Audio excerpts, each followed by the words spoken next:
EU-drone-asetuksen soveltaminen siirtyy.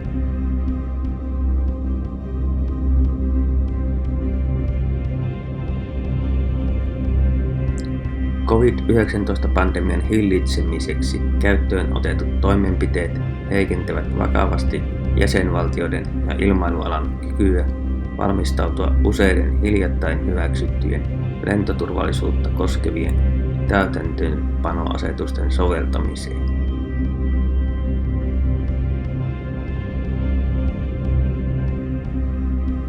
Alakategoriassa A1 sallitaan yksittäisten ihmisten päällä lentäminen kevyiden laitteilla. Kategoriassa A2 sallitaan hieman raskaampien dronejen käyttö, mutta toiminnan on tapahduttava sivussa ihmisistä. Kategoriassa A3 toiminta tapahtuu aina kaukana asutuksesta ja ihmisistä. Tällöin toiminta on mahdollista myös raskaammilla droneilla. Tarkemmat dronejen vaatimista alla olevassa taulukossa.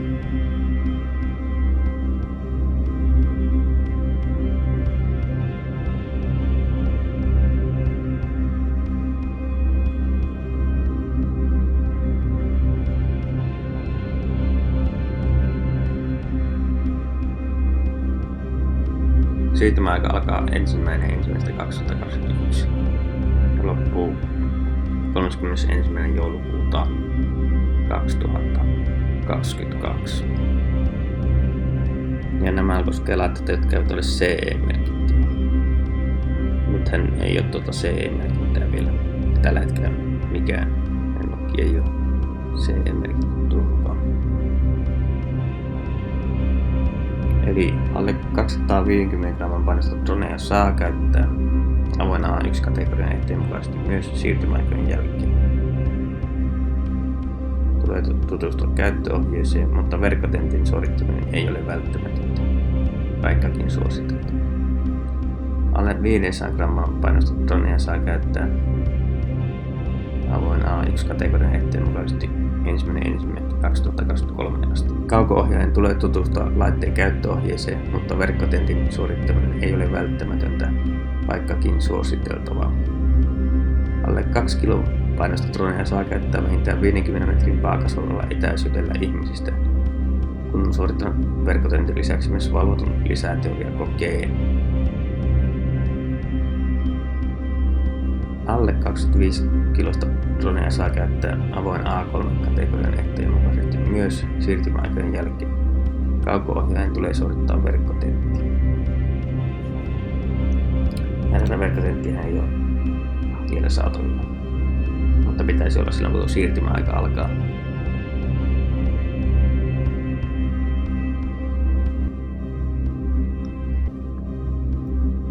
Mitä muuta on tapahtunut? Niin DroneInfo-sovellus suljettu DroneInfo nettisivupalveluille jatkossakin.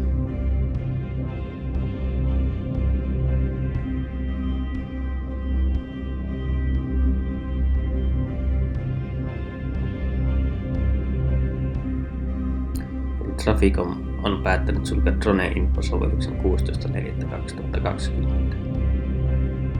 Ja syynä oli se, että sovellus vaatisi ajan hermolla pysyäkseen ja drone-lennättäjiä palvellakseen suuren määrän kehitystyötä ja asiakkaille on tullut käytettäväksi tarpeita paremmin palveleva sivusto.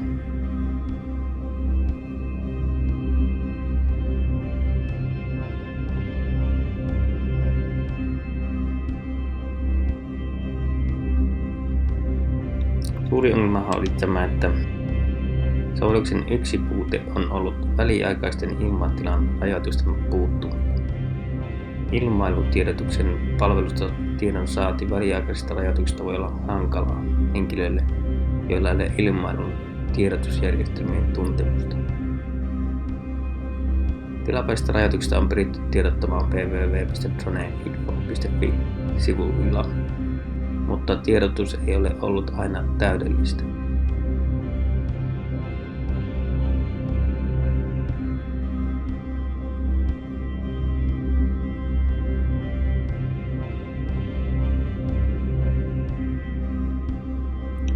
Drone-infosovellus ei ole enää ainoa ilmatilasta tietoa antava sovellus. Ilmatilan käyttösuunnitelma ja kartat julkaistaan www.aviamaps.com-sivustolla. Samalla sivustolla on myös mahdollista tehdä lennätysilmoitus ja lentopaikkojen rajoittavat alueet on esitetty kartalla. Uuden palvelun syntyminen ja nopea kehitys palvelussa on drone-lennättäjien näkökulmasta erittäin positiivinen asia. Traficomin rooli viranomaisena onkin tässä tilanteessa tukea uusien palveluiden kehittymistä ja tarjota sekä tuottaa palveluille tarvittavaa tietoa.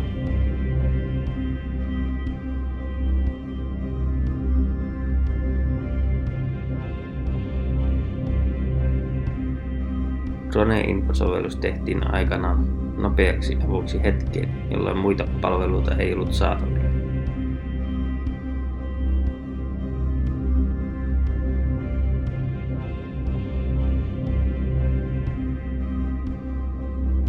Traficom jatkaa droneinfo.fi-sivuston ylläpitoa ja jakaa sitä kautta ajanmukaista tietoa dronejen turvalliseen käyttöön liittyen.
Eli tuo Metsähallitus ja ympäristöministeriö on yhdessä laatinut tämmöinen retkietiketti. Siinä otetaan kantaa droneen lennättämiseen luonnonsuojelualueilla. Droonien lennättämisessä luonnonsuojelualueilla tulee ottaa huomioon muun muassa seuraavaa. On kielletty luonnonpuistoissa ja muilla liikkumisrajoitusalueilla sekä lintujen tärkeillä pesimäalueilla, esimerkiksi saarilla, luodoilla ja merenlahdilla, joilla pesii lintuyhdyskuntia ja tärkeillä levähdyspaikoilla. Selkärankaisten eläinten häirintä on luonnonsuojelualueella kielletty, minkä takia droonien lennättäminen voidaan kieltää muuallakin, yleensä tapauskohtaisen harkinnan perusteella.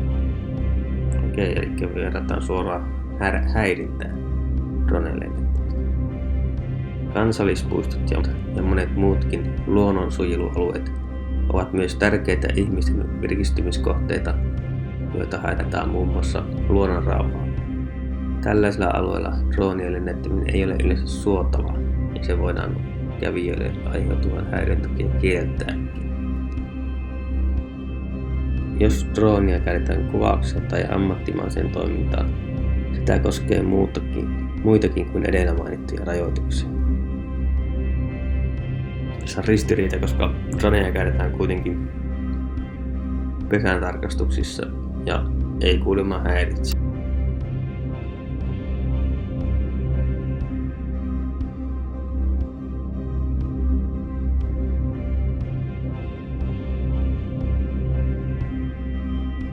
Eli erotellaanpa luonnonpuisto ja kansallispuisto. Luonnonpuistot ovat tieteellisiin tarkoituksiin perustettuja luonnonsuojelualueita. Luonnonsuojelun ohella ne palvelevat tutkimusta ja opetusta. Luonnonpuistot ovat luonnontilaisia vertailualoja tutkittaessa luonnon omaa muutosta. Luonnonpuistot sijaitsevat valtion mailla ja ne perustetaan lailla tai asetuksella. Luonnonpuistojen suojelumääräykset ovat kansallispuistoja ja ankarapuita. Suurin osa niistä on suljettuja muilta ihmisiltä kuin tutkijoilta. Osassa puistoista on yleisölle avoin retkeilypolku. Polkujen ulkopuolella liikkuminen vaatii erillisen luvan ja se myönnetään vain tieteellisiin tarkoituksiin.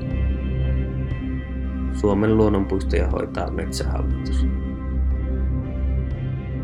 Eli kyllä Metsähallitus saa päättää tuosta, että miten luonnonpuistossa toimitaan.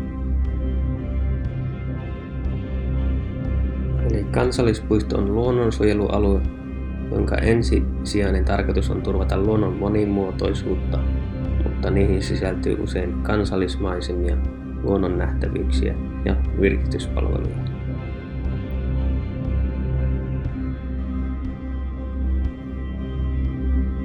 Kansainvälisen luonnonsuojeluliiton ja monien maiden tekemät määritelmät eroavat hieman toisistaan. Tarkempi määritelmä. Kansallispuistot kuuluvat kansainvälisen luonnonsuojeluliiton luokan 2 luonnonsuojelualueisiin.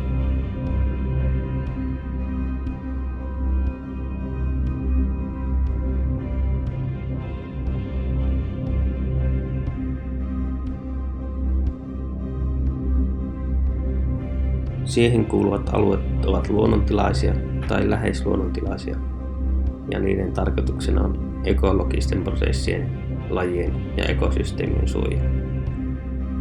Kansallispuistot mahdollistavat kuitenkin myös tutkimuksen, opetuksen, henkisen hyvinvoinnin, virkistyskäytön, retkeilyn ja matkailun.